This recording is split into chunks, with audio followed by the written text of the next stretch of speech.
I've been a gold prospector since 2012 and mainly use metal detectors to find gold. I'll try and keep the information as general as I can and try and give advice as I go along to help you find gold. I'm gonna show you what I actually carry around with me, what's in my backpack, so my equipment, generally speaking. Also, then we're gonna move on. We're gonna go out bush and I'll try and find some gold. So I'm gonna show you how I actually use a metal detector, how I swing it and how I actually retrieve a target. And third of all, the expectations. What to expect when you want to be a gold prospector. I'm not gonna get into different detectors or the specific geology of a certain area or the laws that are involved to actually be allowed to go prospecting in a certain area. There are probably around 200 videos, gold-related videos on my channel. So if that's something you're interested in, feel free to subscribe so you don't miss out on any future uploads. Let's get into it.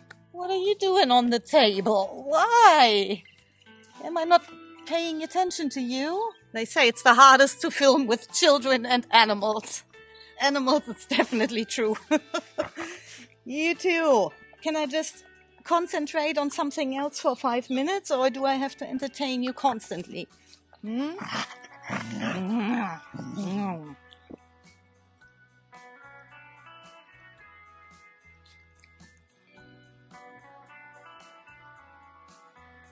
I think it would make sense to add another category, which is where to find gold. So I'm going to get into that after the equipment, because before you can get out, it makes sense to have an idea where to go. First of all, the equipment. You obviously need a metal detector with your favorite coil on it. I also prefer to attach a bungee strap to my detector. It's got a hook on here. And it can either be carried or hooked onto a harness, or I prefer a backpack. So I'm going to show you what's in here as well. Many people prefer to use headphones with their detector. I really don't want to cover my ears while I'm out in the bush. I still want to hear wild dogs or bulls in the area and also cars. And that's the reason why I wear a neck speaker. I find it so handy because the sound is right where it should be, compared to coming out of this rear box here, and I can just quickly adjust the volume on the device. I absolutely love this device. I got it off Amazon and I'll add a link for this in the description below. Also in here, that's where I store my pick holder. That just clips onto my belt. Just like that. And then I can easily slide the pick in there. And yeah, it just makes it very comfortable compared to the poly pipe that I used to attach to my belt. In the front here, nothing essential, or maybe it is, yeah, toilet paper. And on the side here, I carry a two-way, because if I'm detecting with Clint, we have one each. It helps us to communicate with each other when we're prospecting.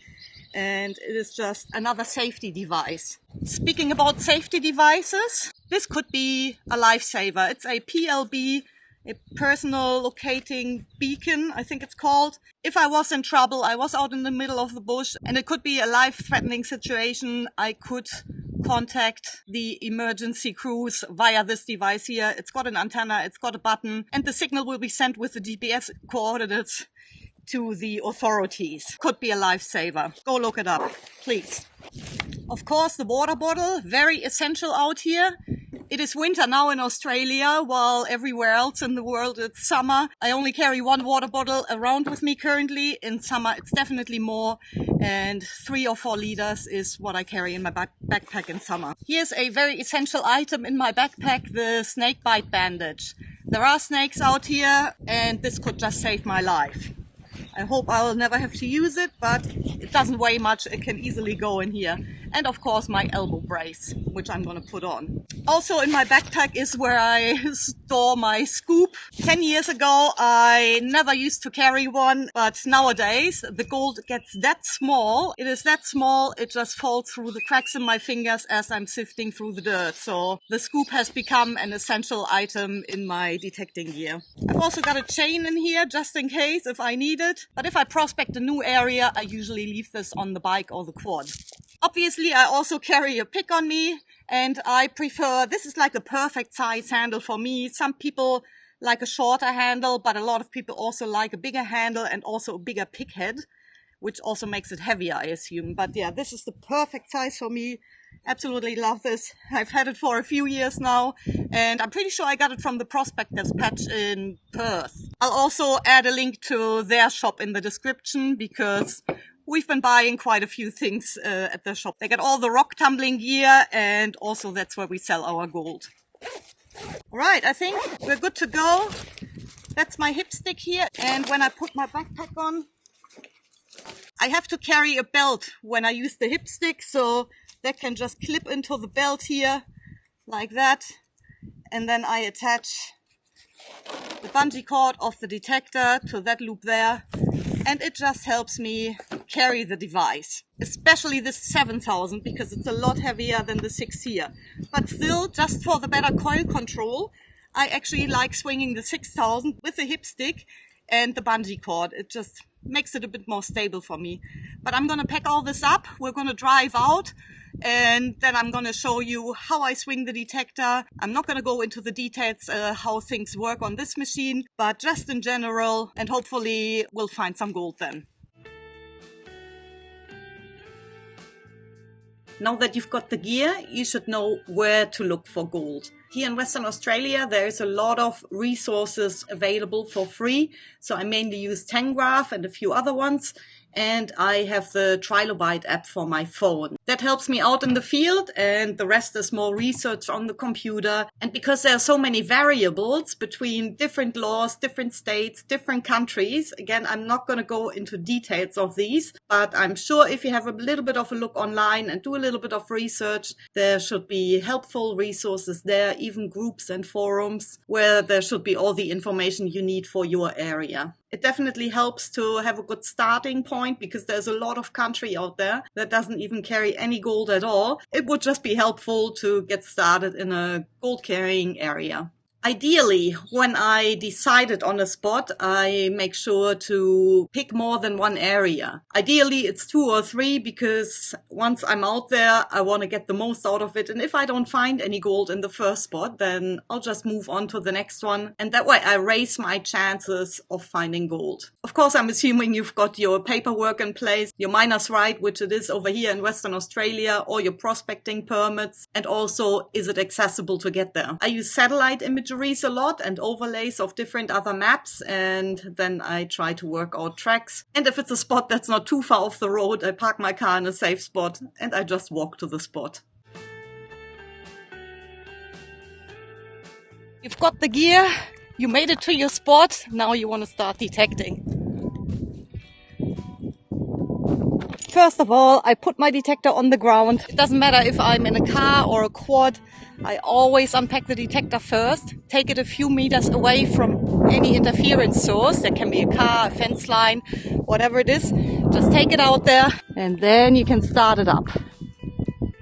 That'll give the detector the best chance. As my detector is starting up, I'm getting my neck speaker ready. I'm getting my scoop and put it in the handy spot. Earlier, I forgot to mention, of course, you need to bring a very important object, which is your nugget jar. That's definitely part of my equipment and should come with you as well. Otherwise, where are you going to put the gold?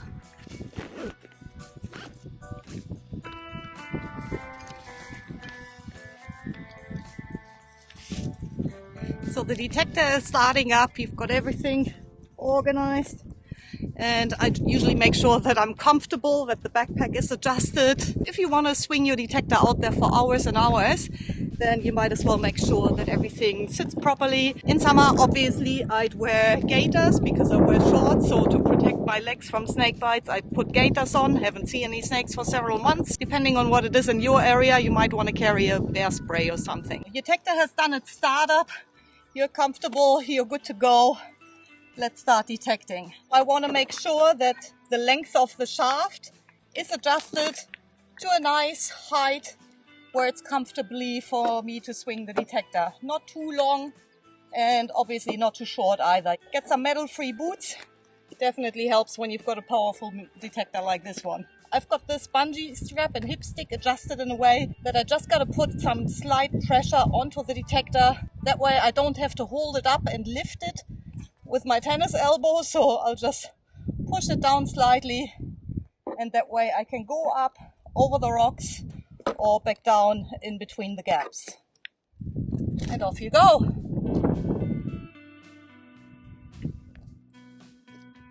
So obviously there are so many variables of how to start different detectors. I'm not going to go into details of that because every machine works a little bit different. But it just helps to put it away from any interference sources. Maybe do a noise cancel if that's what your machine requires, and also a ground balance.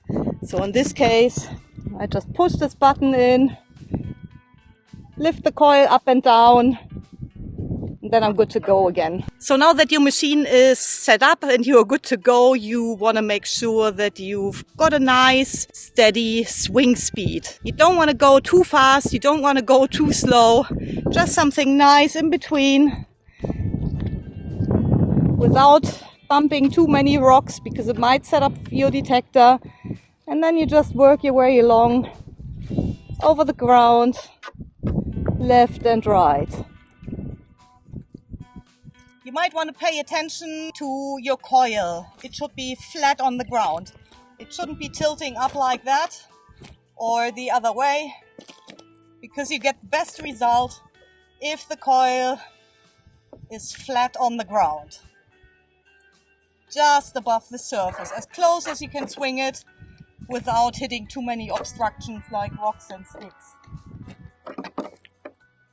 Also, when you're swinging your detector, since your coil is flat on the ground, try and proceed it all the way through, left and right.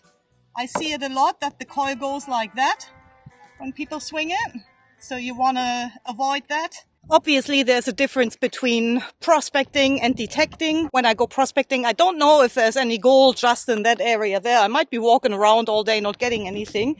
So in that case, I do walk a little bit faster to cover more ground. If I was on a patch area, I'd slow right down and listen for those little murmurs that might pop up.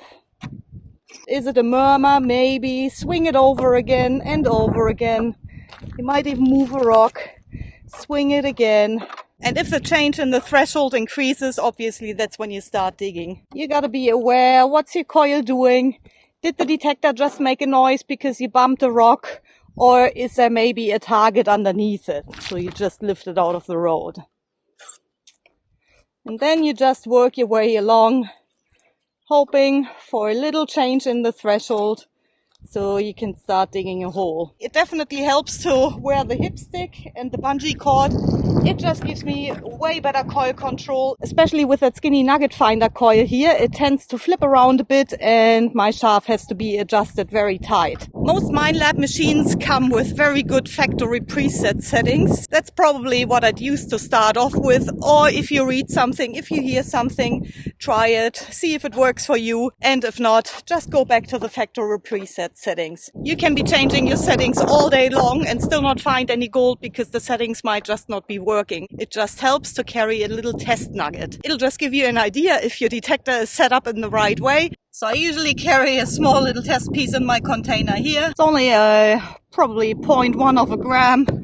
So $10 worth of gold. If you weren't too sure if your settings are the right one, you could just give your coil a test run with a test nugget. And to test it, I'll just put the container on the ground. Obviously it's plastic, not a metal container. And then I can test if the detector works. And then if I wanted to play with my settings, I can easily do that and see if my settings improve or get worse. Yeah, all we gotta do is hope for that noise to happen.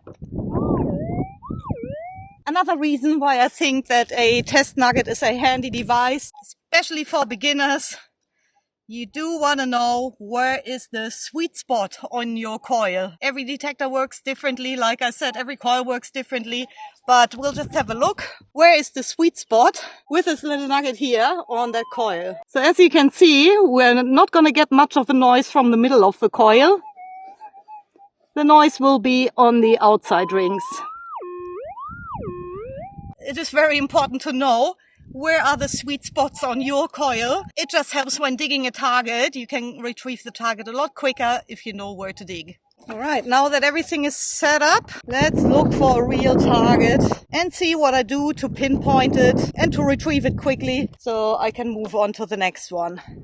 That didn't take long. We're on to our first target, and it's a definite and a loud one, so I don't even think we gotta dig that far. But since we're looking for a target, I'm gonna show you what it sounds like. It's probably just a bullet.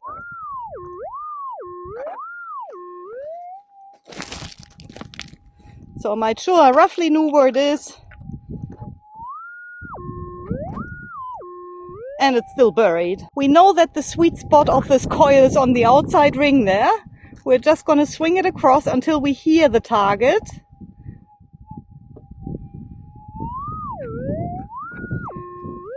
So my imaginary line goes across here somewhere. And now I can even approach it from this angle. And that'll give me another line, which shows me where to dig. Is that silver?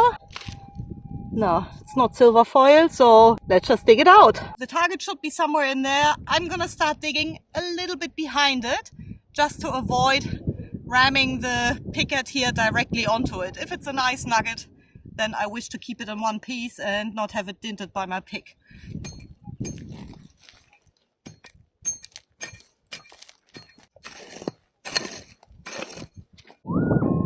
Yeah, it's out already.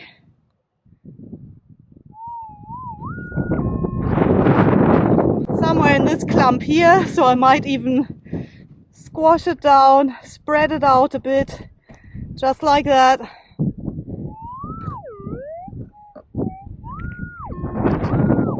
So I know that the target is going to be somewhere in here, which is helpful that I don't have to go through this whole pile here. So I do move the coil closer to me, and then I get my scoop out, grab a little bit of dirt from that spot where I'm thinking the target should be. Now I know the target is in the scoop. I just halve the dirt in here, and that's how I can distinguish pretty quickly where the target exactly is. The rest can just go back in the hole or on the pile. Don't throw it over your shoulder, there might still be another nugget in there, so I'm gonna check this whole pile and the hole after I retrieve the first target. If it's gold. If it's tin, then I won't bother.